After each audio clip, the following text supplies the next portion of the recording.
Good afternoon, everyone. This is thanks for the opportunity for being a part of this webinar, which is in order to give an introduction of the MSMF TBI as well as the research center to the different the startup applications. So here, in the next few minutes, I would be giving a small idea of a small snapshot about the research that is currently going on in MSCTR, which is a part of the entire MSMF family. So the Majumdar-Shroff Center for Translational Research works primarily on four major oncology areas of head and neck cancer, glioblastoma, colorectal cancers, leukemias, and the range of activities or the range of research focus is ranging from, say, discovery to wherein we carry out a lot of high throughput omics, repository, and informatics informations studies, and then go to preclinical validations.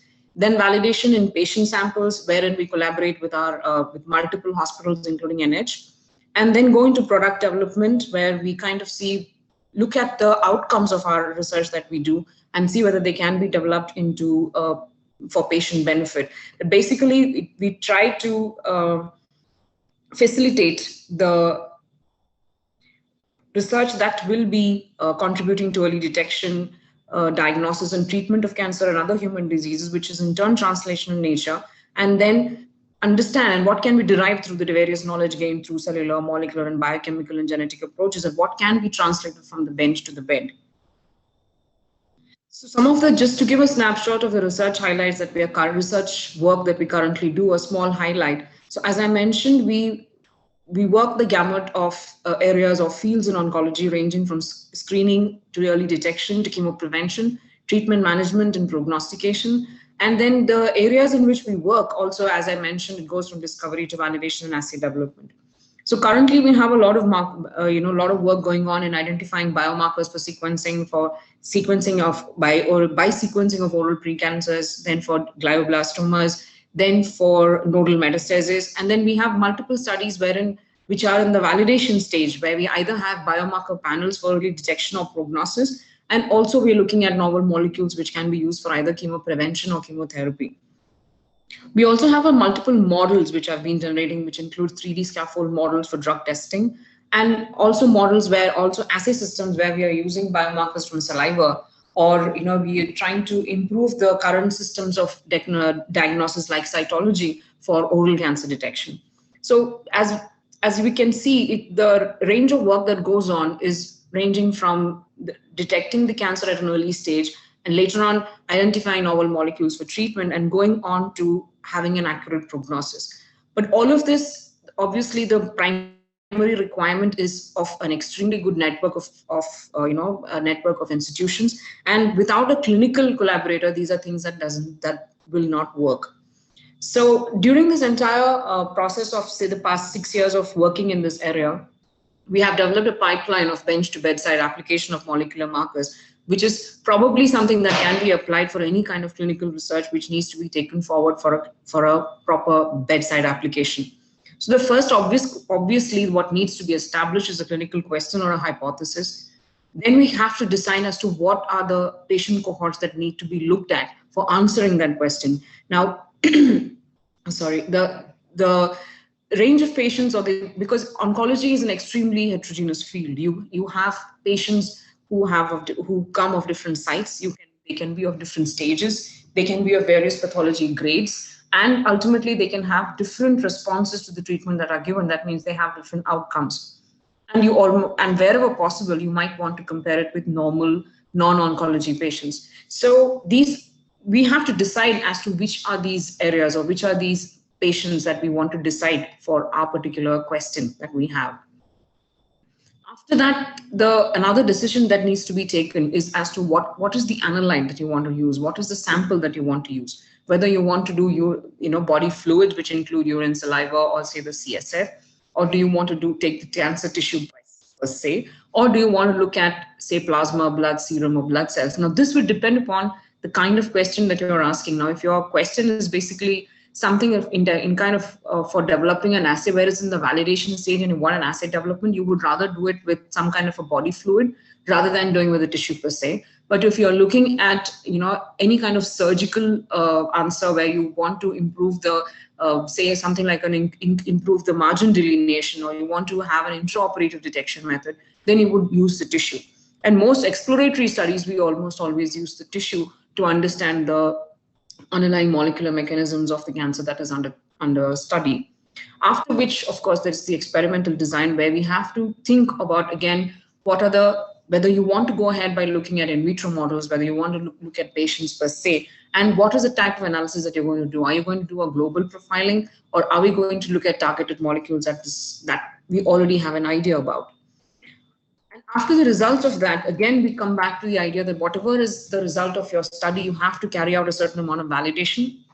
Initially, that is carried out in a smaller cohort of patients. And in parallel, these are carried around with also animals and cell culture models. Now, these models are being established in our lab. We have multiple cell culture models for oral cancer, for glioblastoma, and we also have animal models which are being established in collaboration with Syngene. Now, after the initial validation, then it would be what would be the kind of assay that you want to develop, or what are the novel targets that you have, and which again have to go to a final efficacy mode, where this is probably the preclinical stage, where you want to validate an animal model and then carry it forward for field validations if it's a diagnostic assay that we're talking about. So ultimately, in this whole idea of bench to bedside application, what is the most important thing is that you need to have an extremely important role to play is to define the question, is to understand what are the patient cohorts that you need to investigate, and where do you want to validate, and how will you validate, and how will you establish the efficacy of the whole study that you have undertaken. Many of the cases, these studies often get stopped at particular positions, and because of which we have the percentage of translation of the results that we have on our bench, and the percentage that gets translated to the bedside is very minimal because of the lack of clinical validations. So this kind of a pipeline establishing is probably is one of the important requirements for doing any clinically validation study.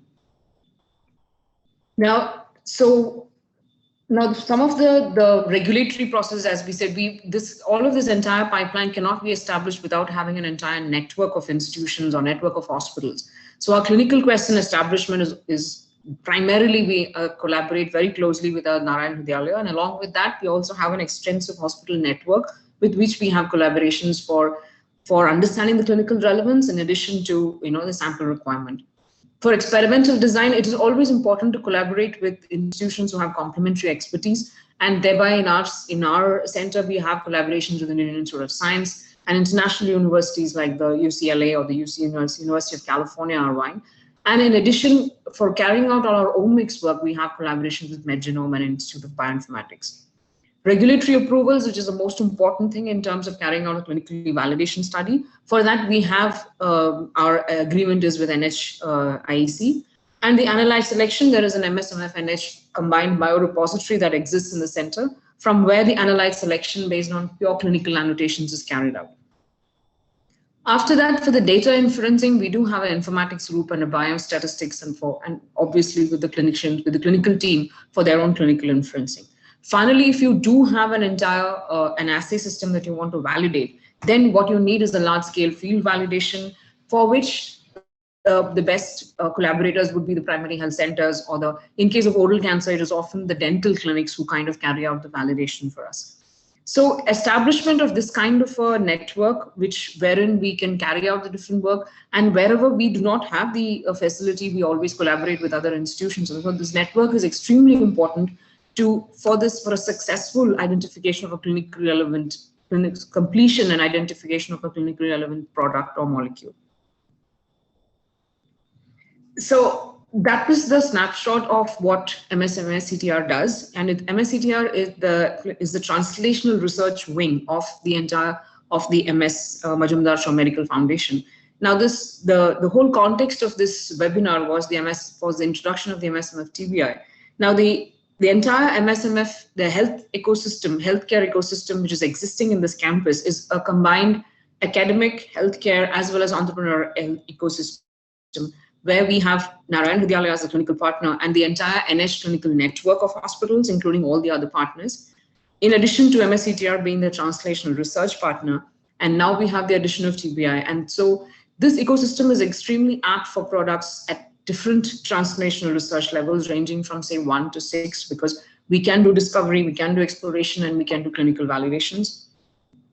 There is a immense value because of the clinically needed, need-based development and establishment of the clinical question that needs to be answered due to the very close collaboration or close work with Nara and Hridayalaya hospitals, which is in the campus. And obviously, MSCTR provides a scientific input for validation. The clinical trial management team is there for carrying out all the regulatory network. There is already an established collaborative network, which is clinical as well as research, as we were discussing in the previous slides, which can be made use of as a part of this healthcare ecosystem. And in addition, for all the field validations, we do have primary health centers, outreach programs at MSMF, and NH available for field validations too. So with all of this entire, the ecosystem and the facilities that are available, the entire the system or the network established here makes it very different as compared to a purely academic, incubation system, which is there in many other centers.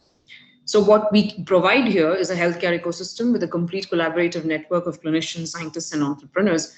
And that is probably one of the biggest advantage of this particular ecosystem that we're talking about, where we have all the different faculties necessary for clinical validation in the same campus. Thank you for the opportunity. And if there are any questions.